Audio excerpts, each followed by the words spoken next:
Hello everyone! Welcome back to my channel. It's me, Raz. In this video, samahan nyo kami explore ang Bicol and this is our day 1.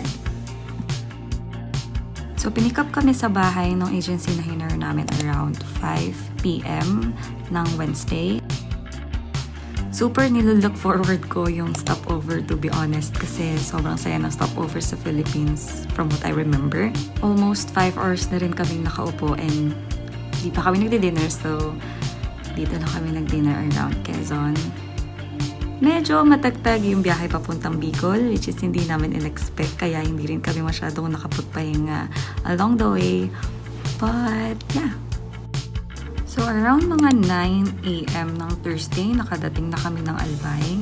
Hindi pa kami pwedeng mag-check-in, around 3 p.m. pa, so magbe-breakfast muna kami near the ATV. Then around 10:30, nakarating na kami dito sa ATV. Yung pinili namin na trail is yung Kagsawa Trail. 800 per head siya na naglalas ng 45 to 1 hour. Yun yung mas may sense sa amin na trail since hindi siya ganun katagal and hindi rin siya ganun kabilis. And may view rin siya ni Mayon. Ito, mamimili ka lang ng helmet na gagamitin mo and isa-sanitize naman nila yan. As you can see. At this point, medyo nalulungkot na ako kasi nga umuulan nito and hindi ko makita si Mayon. And hindi namin sure kung makikita namin siya sa buong ATV ride namin. Kaya, laban pa rin. So, may mag-instruct naman kung paano gamitin, paano mag-gas and mag-brake. And ayan lahat ng mga kasama ko. Hi! Excited na ako kahit umuulan kasi dagdag thrill din yung may ulan effect like that. So, sa view na to, dapat nakikita mo na si Mayon. But dahil nga cloudy, hindi natin siya makita. Dito, dapat siya makikita. But sana later, makita natin siya. Magpakita siya sa atin. So, after mga 20 minutes, nandito na kami sa end ng Kagsawa Trail.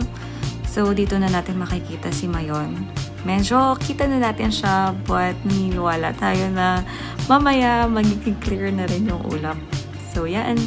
Enjoy na muna natin siya kahit na cute lang yung view.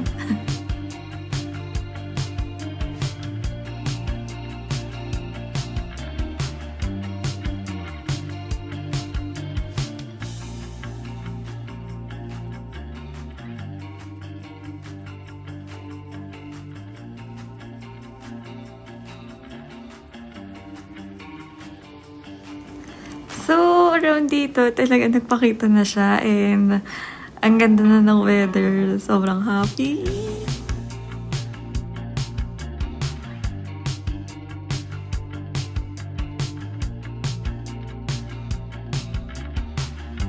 Malapit lang din sa ATV tong Kagsawa Ruins and isa lang dito sa mga nakikita ko sa libro dati and now it's here.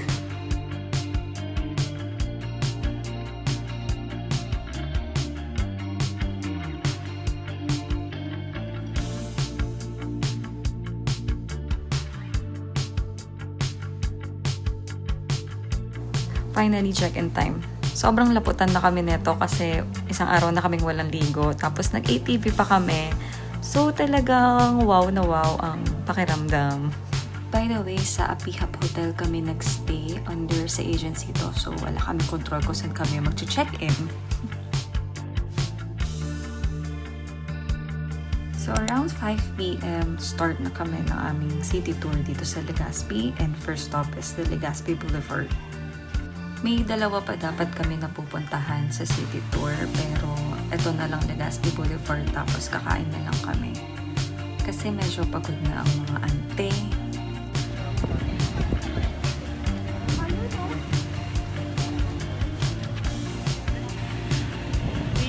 Norma. Ay, ko naman. Wow!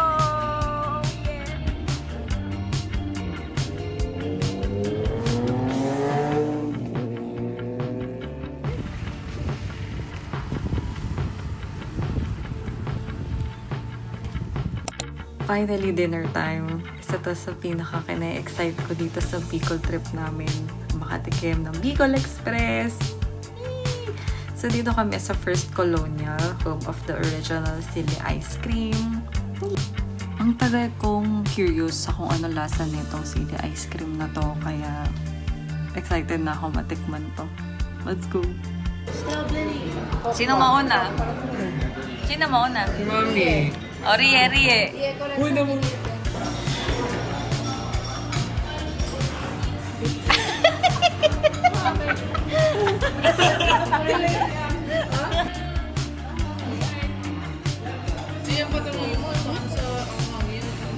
Wala. Wala siyang lasa. Late siya kumain. Parang late. Ako, wala pa ako. Hindi ko naman. Ano nga? Wala. Wait lang. Wala mga tubig. Pero di naman masyado. Kaya.